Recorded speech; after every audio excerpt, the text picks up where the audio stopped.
I never think about that because we have a team, and I think we showed before the matches in La Liga how good we can play. This is the exact mentality that Barcelona has needed for so long. To not care if half the squad is injured and still be extremely confident in your tactical knowledge to take this team to the next level and do it with style and supremacy. And all this after losing arguably their best player last season in İlkay Gündoğan, after relying on a serial flop like Ferran Torres, and after failing to complete the signing of summer top target Nico Williams. In this way, Hansi Flick has transformed Barcelona from a club with great potential to undoubtedly the team in best form since the start of the season. 9 games and only 1 defeat, 28 goals scored, an average of over 3 goals per game. That is crazy just to think about. But still, there were those who doubted whether Flick really could turn Barca into the same goal-scoring machine that Bayern Munich were under his reign 3 years ago. The real question, however, is can he raise the bar and bring Barcelona back to their glory days? Or will he be just another name on the list of those who failed to win the Champions League after a 9-year drought? But here's the thing, surprisingly, Flick's effect was immediate. Everyone expected him to need at least a few months, or why not even a year, to fully unfold the positive aspects of his actions.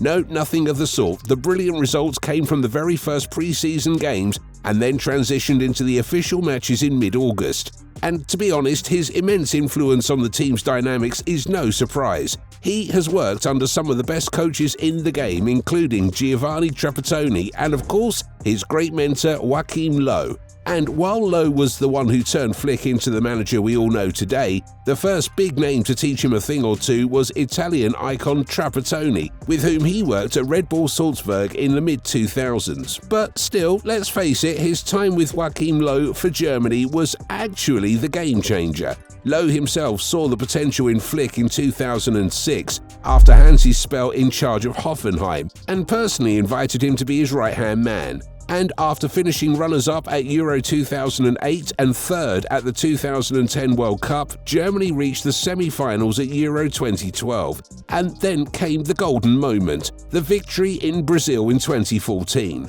And you can be sure that these fantastic results wouldn't have been possible without the influence of the young Flick. He wasn't just Löw's right-hand man, it was almost entirely up to him to integrate young talent into the German team. The likes of 20-year-olds Thomas Müller, Mesut Ozil and Toni Kroos wouldn't have been in the squad in 2010 if it wasn't for Flick. On the other hand, we have seen his eye for young talent since his first weeks at Barca, with the success and improvement of Marc Casado and Marc Bernal. And as Jogi Löw himself said of Flick, Hansi has enormous qualities, both football-related and with people. He has a good nature and was always highly accepted by players and coaches. Interestingly, those words were spoken when the current Barca coach joined Bayern as an assistant in 2019. After that, he took a big step as Bayern's number 1 on the touchline, first being appointed as interim manager in November, then permanently appointed in December, and around a year later, winning the European treble. He was the real deal at the Allianz Arena, and nothing could stop him. In 2021, however, he decided to change things up a little and sit in Löw's burning chair, taking charge of the German national team. It seemed the bar was set too high. Thereafter, Flick failed to progress beyond the group stage at the 2022 World Cup. But that didn't stop Barcelona from making a move for his services. Now, the Catalan fans are eager to see him lift the Champions League, or at least win La Liga title again, and bring the same supremacy over their biggest rivals as he did at Bayern. But behind the scenes, there is an important question. What exactly is his style of play? What makes him so special to be the chosen one to completely remove the tiki-taka style of play out of the agenda? Well, here are the answers. Firstly, Hansi's all-time favourite formation is the 4-2-3-1 with a double pivot, 2 wide and sharp wingers, and a target man at the tip of the diamond up front. And there is a very strong resemblance between the profile of Bayern's players 4 years. Now for ingredient number 1, the elite ball-playing goalkeeper.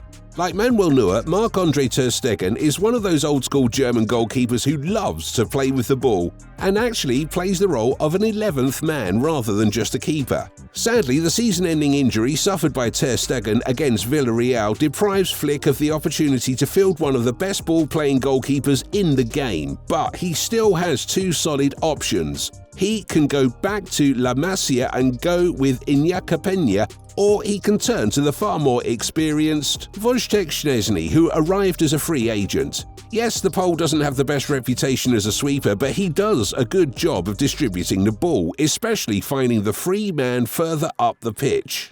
On the other hand, he is more reliable than ter Stegen at stopping crosses, and because of his height of 6'5", is at least as good as the German in one-on-one situations. In defence, Flick loves to deploy two fullbacks who complement each other perfectly. Yes, that was the reality at Bayern with Pavard and Davies, and it is the same now with the two guys with absolutely identical profiles, Jules Koundé on the right and Alejandro Baldi on the left. Weeks before his appointment as Barcelona coach, there was speculation that Flick was dreaming of the Catalan job. The reasons for this are, of course, the club's heritage and the players Barca have at their disposal, who fit perfectly with his ideology. And now, almost 6 months later, it's madness to look at the profiles of these players, especially the fullbacks Koundé and Baldi. They are literally a mirror image of Pavard and Davies in terms of style of play, directness, speed, and involvement in attacks. When one joins the attack, the other stays back, with the two centre-backs to form a three-man wall that keeps the defence solid. Next up, the iconic double pivot. Yes, this is Flick's specialty. Even when he was at the Allianz Arena, it was clear that Flick relied on a pair of defensive midfielders, one tall, solid, and responsible for stopping attacks, while the other was more energetic and had an excellent passing game and was great in the build-up. 4 years ago, these were Joshua Kimmich and Leon Goretzka, whereas now we have the likes of La Masia graduates Marc Casado and Marc Bernal. Yes, it would have been heaven for Flick if he could have had Bernal at his disposal right now, but a horrific ACL injury has ruled him out until at least the start of next season. Despite the bad news about the Bernal-Casado partnership, Hansi has once again found a solution by playing Eric Garcia alongside Casado. Well, it may not be the ideal scenario, but until he can rely 100% on Frankie de Jong, why not Andreas Christensen, who has a proven track record in a similar role? Hansi Flick's Goretzka will be Garcia, who is not that bad either. Moving on to ingredient number 4, the attacking midfielder. The man the team depends on most for success in the attacking third. And fortunately for Flick, he has not one, not two, but 3, perhaps 4 top creators in this role.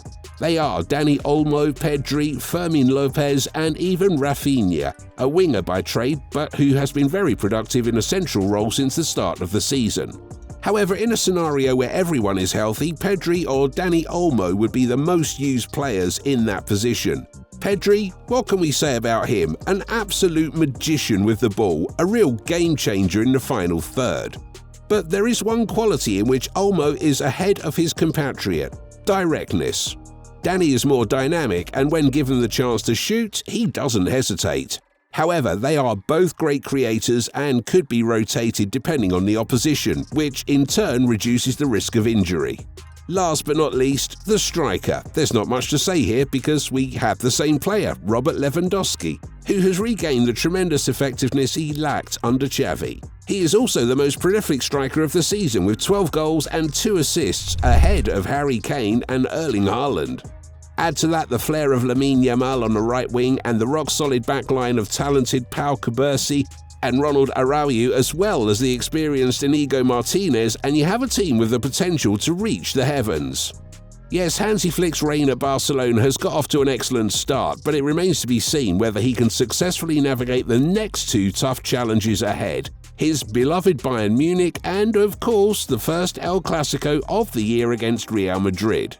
Here is a fact you may have missed. The arch-rivals have gone an incredible 41 games without defeat in La Liga, with the chance to equal that record.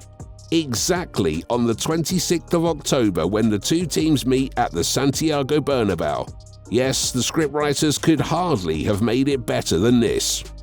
Yes, it's scary to think how hard it will be to stop them this season. Perhaps the only way to do that is to hope they play with 10 men for 80 minutes, as they did against Monaco earlier in the season. Still, the big question is, how far can they go in 2024-25? Feel free to share your thoughts in the comments section. Also, don't forget to support if you enjoyed that one by hitting the subscribe and like buttons below. Catch you in the next one. Bye-bye.